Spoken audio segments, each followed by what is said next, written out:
Hey guys, popping in here with a recording for you guys about meal prepping breakfast. Something that doesn't take long to fix in the morning. This was a question, we had it in the community. I did a type out answer. I'm going to share because it's like a yes and no question because there's two folds to it, right? There is the physical stuff, getting up and doing it, and then there's a mindset shift that needs to happen. And I have a personal story, like a lot of things in this journey to share with you guys. But the first things that you guys can do to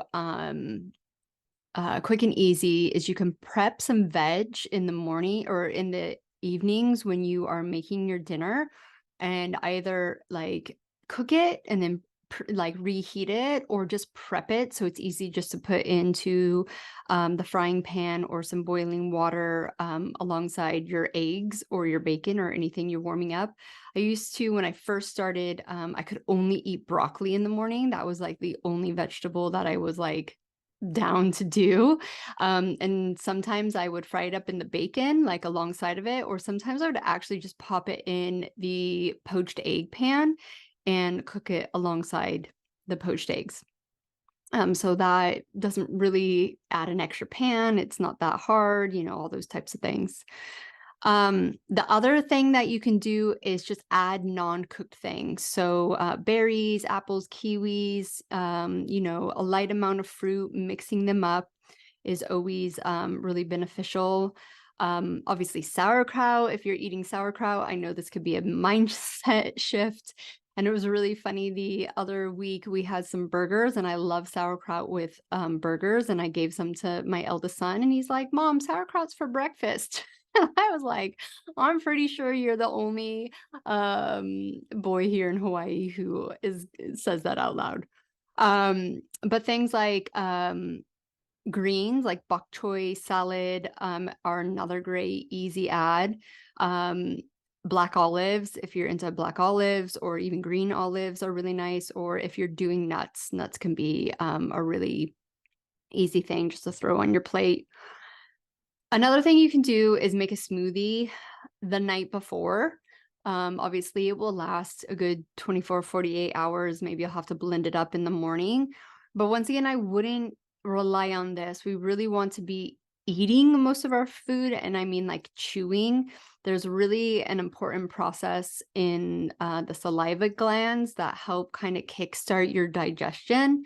And when we're over drinking our foods, especially foods that are like high in sugar, like fruits, that could really impact our gut health, and it can spike our insulin. So we want to be, just really mindful of that.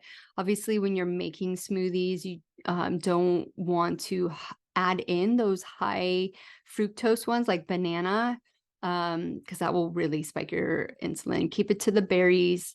And, try to hide some greens. That's how I get my youngest to really have greens in his system. He doesn't really like them right now. I'm trying my best. I introduce them all the time onto his plate, but I will throw some in a smoothie. If you don't have, sorry, I had something in my teeth. If you don't have intolerance to oats, making some oatmeal, I would definitely go obviously with gluten-free, especially if you're trying to stay away from gluten. But the rolled oats, the more like the least processed, right? Because the more we process something, the more we're losing the fiber in it. And then it will just give us this insulin spike. We really want to keep the fibers in our food. And that's exactly what we do when we juice things. We take the fibers out. And you can make a batch. And with my boys, I actually make a bigger batch where I can have leftovers for like in like 2 or 3 days. And then I can just heat it up, so it makes it a little bit quicker. But you can even do this at night when you're in the kitchen already making a mess. Make yourself some porridge, put it in the refrigerator, and just heat it up in the morning. I add cinnamon, vanilla extract, butter/ghee, and a little bit of honey for taste. Also, berries go really good with this. Okay, so those are some simple hacks, but the mindset is going to be the missing piece and really important for you guys to get into. So my journey, obviously, I had to change up my diet massively. And breakfast was one of those things that I had to rethink, redo, right? I used to slam toast down in my car as I'm driving to work, or if I had extra time, I would sit down and have a bowl of cereal. That was breakfast for at least 5 days a week. Obviously, digestion-wise, this was awful. Nutrition-wise, lacking nothing, zero, maybe some fortified stuff. And it was massively wrecking my gut health. So when I started working with my coach, this was a huge thing. You know, we now know, we emphasize that if you are going to sit down to the meal to your best ability, let's maximize this, because not only well, the main reason is we are getting the nutrients that our body needs to run.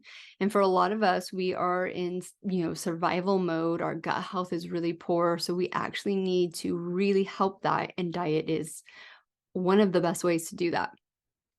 So I remember getting up 15 minutes early. That was my goal, to get out of bed so I had enough time to make my very simple breakfast. At that time, I wasn't doing grated veg brekkie. I wasn't doing anything that you see in the meal plan. Like I said, it was broccoli, poached eggs, and either steak, bacon. I don't even think I was eating salmon in the morning at that time. And my husband wasn't doing this with me. I was doing this on my own. He always says, at that time, he was like, I can't eat breakfast in the morning. It makes me feel sick. Like, even though his sperm was fine and he was high functioning and stuff, like, in hindsight, he had a lot of things going on too that just by some simple diet changes radically changed for him. So this particular morning, I mean, this is like a movie in my head. Like, visualization isn't one of my strong, like, spidey senses, like feeling is for me. But this, it literally plays out in a movie in my head. We were living in York, England. We had bought our first home. We had finished redoing it. The words lost my brain. Remodeling the house. And I was sat with steak, organic steak, poached eggs, and some broccoli. And I was pissed. Like, I was so mad that I was in this situation and that I had to go through all this to get something that I watched everyone around me get so easily. I remember the sun coming in. I remember the light. And I literally just started laughing out loud at myself. And whether it was my higher self or maybe even my ego, I don't know. But I was like, this is ridiculous. You're really pissed off about this? Okay, yeah, does it suck? Of course it does. But you are in this beautiful home. The sun is shining through. You can afford the food in front of you. You have the ability, like physical ability, to get up and make yourself breakfast, make yourself this meal. You now have a piece of knowledge that there is potentially something that you can do. Right? I didn't know the evidence wasn't there yet. I was creating the evidence, but there's a little bit of hope. And you're sat here mad? And so that was the first kind of big mindset shift for me, that I realized then and there, if I kept going with the mindset that this sucked, why is me, victim mode, this is too hard, I'm too tired, all that kind of made up stuff in my head, other than maybe the tiredness, but that this journey, like this part of this journey, I was not going to be able to complete because I would have given up, because there was so much kind of, I don't really like using these terms, but like the lower vibration feelings, the anger, the sadness, the victim mode, the wise me. So I took it then to start trying my hardest to change the way I thought and spoke about my situation, and bring in the feeling of abundance that I already had. It was already there.